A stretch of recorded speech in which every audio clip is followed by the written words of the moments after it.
Hey guys, Ronan here. I know we've all been in the situation that we think about whether we want to work for a large carrier or a small carrier.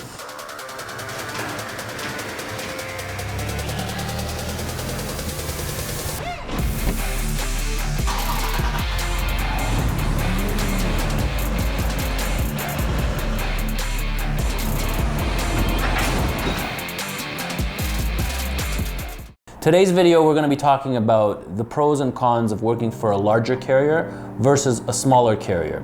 Now, for me, when I talk about a smaller carrier, it usually means that they have about 25 trucks or less. A medium-sized carrier, I would say, is anywhere between 25 to 100 trucks. And then a larger carrier, I would call them anywhere between 100 to 300 trucks, and then anything over 300 in my eyes is considered to be like a mega carrier. So today we're going to talk about the difference between working for a larger, so 100 plus, and comparing it to about 25, 0 to 25, so a much smaller carrier. So we're going to talk about the advantages and disadvantages. For those who are owner-operators, truck drivers, lease operators, we've all been in this situation before. And those who are just getting into the market, you're going to be in this situation. So let's talk about the pros and cons of both. So the first advantage that we're going to talk about is the advantages of the larger carrier is that they can definitely offer their drivers a lot more variety. A larger carrier has a much bigger pool of customers than the smaller carriers. They typically offer more types of services, including vans, reefers, tankers, hazmat loads, and flatbed loads, and support a large network of freight lines. They have over-the-road loads, local jobs, regional jobs, dedicated runs, where you only run to one route at a time. This gives you as a driver a better chance to find the division and route that you're looking for, which better suits you. So you might really like an organization and then transfer from one division to another division. They have a lot to offer you as a driver. So the second advantage is you get a lot more flexibility. As a driver for a larger carrier, you are more flexible in terms of when you want to work, when you want to take time off, and if you want to change a division.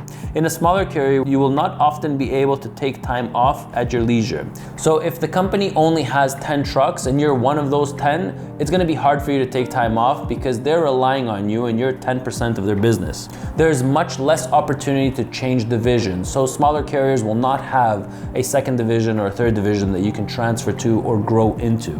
As larger carriers employ thousands of drivers, you have much more chance to go on vacation for longer periods of time and return at a time that works for you. Put simply, the smaller the carrier is, the more they depend on you, which could be a good thing and a bad thing. Number 3, drop and hook. So larger carriers have a much bigger customer pool base. Usually with these bigger customers, they demand of the carrier to drop trailers at their facility. So you can have one customer with multiple facilities. You can have a mega carrier that has a lot of clients in the US. I'll take the example of the US. We, for example, have multiple customers in the US where we have drop trailers in the US. So drivers, after they do the delivery in the US, they will come to the pickup address, they will drop their empty, and they will pick up their loaded trailer and then head back to Toronto or the GTA or one of our terminals, and they will drop their loaded trailer in one of our terminals. So the drop and hook gives a lot of flexibility to drivers. It's a huge advantage for working for a big company because you as a driver do not waste your hours on pickups and deliveries. Most companies don't pay their owner-operators for pickups or deliveries, and if they do, it's really just not worth it. Your mileage rate will outperform your hourly rate that you're waiting at a shipper or receiver by far. So as a highway driver, here for example, the cross-border drivers, you prefer to drive and you prefer as many drops and hooks as possible. Even more so, the bigger companies will pay you a fee for the drop and hook. Number 4, a larger carrier has a lot more stability. So the larger the carrier is, obviously they have a lot of contracts, and these contracts will kind of carry them through the downfall or carry them through whenever it's a slow season. So the February and March, a larger carrier will not get affected by the downshift or the slowing down of the economy because these contracts will help them hold out. Another advantage is that smaller carriers in a recession will end up closing their doors where much larger companies will be able to survive because these contracts will help them out. Usually the bigger companies will sign contracts with manufacturing plants They will sign, minimum capacity. They will assign capacity based on manufacturing plants. So really, the bigger the carrier, the more stability they have. There's a reason why they're such big carriers. Number 5, working for a larger carrier will give you better benefits and facilities. So a larger carrier would be able to give you and offer you a much better health package. For facilities, a large carrier often has free family counseling, large driver facilities, swimming pools, arcades, restaurants, TVs, and medical phone lines. Do keep in mind that as the driver, you are indirectly paying for these facilities, and while some drivers enjoy them, others would rather see more money directly in their own pockets. Small carriers are typically more conservative on their spending. Well, there you have it. Those are the advantages for working for a larger trucking company. Now, before we get into the advantages of working for a smaller company, don't forget to subscribe to our channel, ring that bell, and share this video. So let's get into it. Smaller carrier advantages. So working for a smaller company, so 0 to 25 trucks. All right, what are the advantages? So number 1, you get more recognition. You are not a number, you are a person.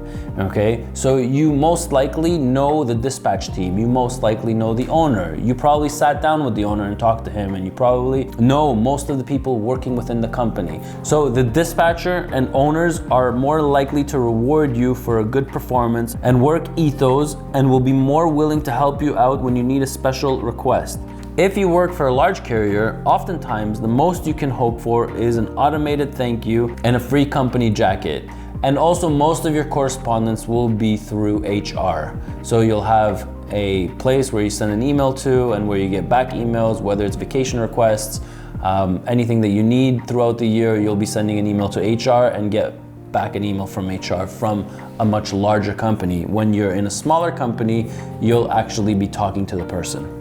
Smaller companies tend to have a friendlier atmosphere. At a large carrier, it is often feel like you are more likely a number than a person. If you work for a small carrier, you likely know the owner, dispatcher, office workers, and other drivers there by their names, and vice versa.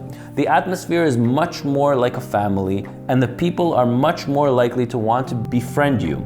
Many drivers prefer the atmosphere of a smaller carrier because the relationships are much more personal and friendly. You know, there was a study done not too long ago of why drivers choose to work for companies, and the results were that they don't leave companies because of pay. They leave companies because they don't have a personal relationship within that company. This is a compliment that we often hear from our fleet of close to 100 drivers. The office owners, mechanics, dispatchers are much more understanding and conversational than larger carriers. And it's good to have something to look forward to at the end of each run. Number 3, a smaller carrier is most likely going to have a lot less overhead expenses. It's a common conception that small carriers typically pay drivers better than larger carriers. The one important reason is that smaller carriers have fewer overhead expenses. Not having to pay for those expensive facilities, office spaces, administrative personnel can oftentimes mean that more money goes into your pocket as a driver. In smaller carriers, the biggest asset is the driver, not the executives or huge glass window terminals. Number 4, a local location. So you probably know within the GTA, the prices are through the roof, okay? The bigger companies, the one that need the 5, 7, 10 acre lots, nobody can afford that stuff within the GTA. Even if they can afford it, they won't find it. So usually the bigger terminals are up north. They're probably 30 minutes, 45 minutes north of the GTA. A smaller carrier would be able to afford itself a location locally. So in the GTA, you see these smaller trucking companies because they don't need thousands and thousands of square feet. They don't need acres and acres of lots to park their trucks. They need a small place, maybe 15, 20, 25 trailers, and they're able to find it inside pockets within the GTA. Number 5, smaller carriers tend to less micromanage. The last pro on our list is a big one, especially for the old school drivers out there who are turned off by the increase of driver monitoring.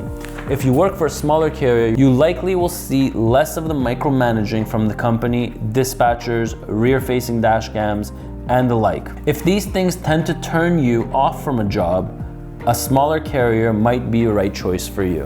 Well, there you have it, guys. The advantages and disadvantages for working for a bigger carrier versus a smaller carrier. Have I missed any points? Please put a comment down below. Let me know. Maybe I'll include it in my next video.